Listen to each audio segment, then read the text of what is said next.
नमस्कार। पॉलिटिकल पंगा में आपका स्वागत है और मैं हूं छवि अवस्थी। भाजपा की पहली लिस्ट आ चुकी है और जब भाजपा की पहली लिस्ट आ गई है लोकसभा चुनाव को लेकर 15 नामों की घोषणा कर दी गई है, तो ऐसे में पंगे होना तो लाजमी है। और राजस्थान में कुछ ऐसा ही चल रहा है। राजस्थान में देर रात कल जब लिस्ट आई उसके बाद से ही माहौल कुछ अलग होने लगा। बात करें लिस्ट की तो 15 लोगों की लिस्ट आई है, 15 नाम उसमें बताए गए हैं, जिसमें से लगभग 7 जो नाम है वो ओबीसी चेहरे हैं। एक महिला को जगह दी गई है, महिला भी ज्योति मिर्धा है। ज्योति मिर्धा वही है जो विधानसभा चुनाव में भी नागौर सीट से चुनाव में उतरी थी लेकिन हार गई। इसी के साथ एक मैसेज देने की भी कोशिश है, क्योंकि जब ज्योति मिर्धा को अगर टिकट मिल सकता है तो ऐसे कुछ और भी भाजपा में चेहरे हैं जो वरिष्ठ है, कद्दावर हैं, लेकिन विधानसभा में इस बार हार का मुंह देख के आए हैं, जिसमें राजेंद्र राठौड़ है और सतीश पूनिया, जो दो नाम है ये सबसे ज्यादा प्रमुखता से देखे जा रहे हैं। तो कयास लगाए जा रहे हैं कि ज्योति मिर्धा के बाद अब हो सकता है कि राजेंद्र राठौड़ या सतीश पूनिया को जगह मिल जाए। वहीं उसके अलावा बात करें एससी एसटी की तो उसको भी वहां भी मजबूत प्रतिनिधित्व देने की कोशिश की गई है। लगभग 5 नाम ऐसे हैं जिनके टिकट कटे हैं, लेकिन वहां पर भी भाजपा ने बेहद ही कह सकते हैं कि बारीकी से पूरा ध्यान रखा है और वहां पर भी जो उसी जाति के लोगों को या साधते हुए लोगों को टिकट दिए गए हैं, जिसमें भरतपुर से रंजीता कोली है तो उनका टिकट काटा है, लेकिन उनकी जगह राम स्वरूप कोली को टिकट दे दिया गया है। कनकमल कटारा है, उनका टिकट काटा है, लेकिन उनकी जगह महेंद्र सिंह जीत मालवीय।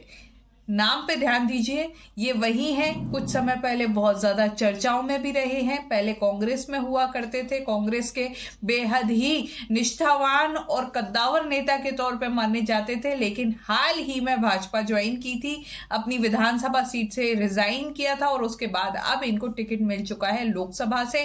खास बात यह है कि आदिवासी अंचल पर इनकी बेहद ही अच्छी पकड़ है, तो इसका फायदा बीजेपी उठाना चाहती थी और अब शायद बीजेपी इसका फायदा उठा सकती है।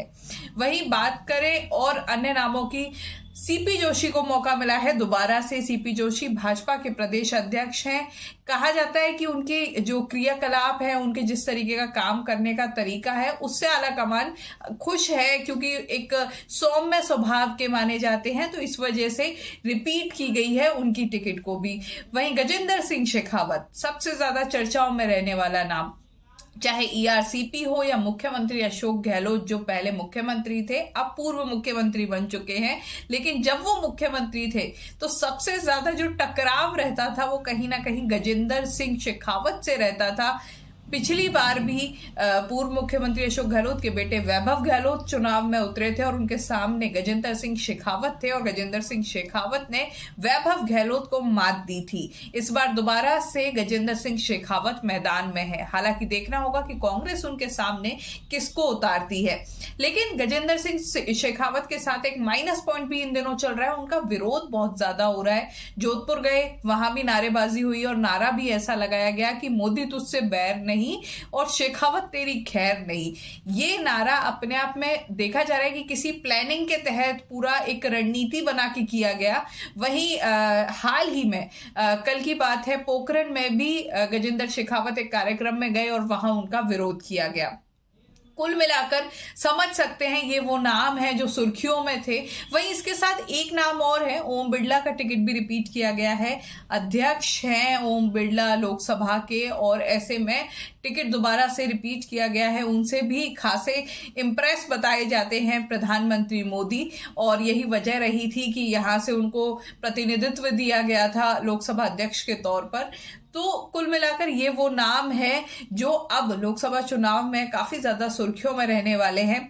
इसी के साथ बात करें कुछ और नामों की, तो उसमें सबसे ज्यादा प्रमुखता से देखा जाए, क्योंकि जैसे 15 नाम है, 15 नामों में एक जो नाम कटा है उसमें है राहुल कसवा का नाम, जो सबसे ज्यादा सुर्खियों में इन दिनों बना हुआ है।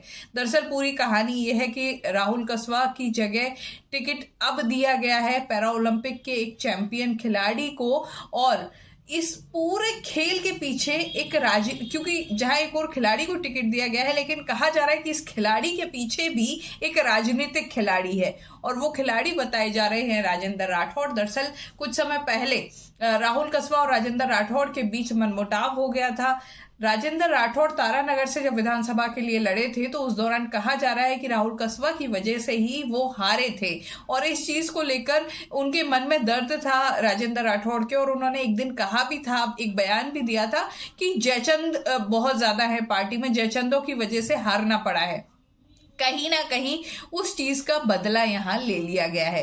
इसी का एक उदाहरण दिया है, इसको स्पष्ट करते हुए मैं आपको बताऊं, जिस तरीके से जब टिकट वितरण हुए, जब टिकट लिस्ट आई, उसके बाद अगले दिन यानी आज एक फोटो आता है राजेंद्र राठौड़ का, जिसमें वो देवेंद्र झाझड़िया को मिठाई खिला रहे हैं टिकट मिलने की खुशी में। अब आप इससे समझ सकते हैं कि क्या मैसेज देने की कोशिश की गई है। वहीं बात करें वसुंधरा राजे की, तो वसुंधरा राजे के बेटे दुष्यंत सिंह को दोबारा से टिकट दे दिया गया है।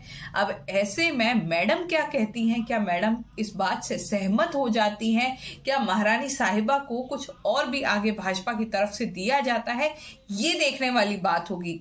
कुल मिलाकर भाजपा ने एक अच्छी सोशल इंजीनियरिंग की है, लेकिन आगे अब कांग्रेस इस पर किस तरीके की रणनीति बनाती है, किस तरीके से टिकट वितरण करती है, क्योंकि देखिए नाराजगी यहां पर भी है, हर जगह कहीं ना कहीं नाराजगी उत्पन्न हुई है। जिन लोगों के टिकट कटे हैं वो नाराजगी दिखाएंगे ही। राहुल कस्बा को लेकर कहा जा रहा है, कांग्रेस उनको ऑफर दे रही है लगातार कि आप यहाँ आइए। वहीं ज्योति मिर्धा वाली जो सीट है वहां पर कहा जा रहा है, क्योंकि वहां पर भी जो एक जाट समुदाय है उसको लेकर कहा जा रहा है, क्योंकि वहां टकराव जो होगा, कहा जा रहा है कांग्रेस भी किसी जाट चेहरे को ही आगे करेगी। वहीं दूसरी ओर हनुमान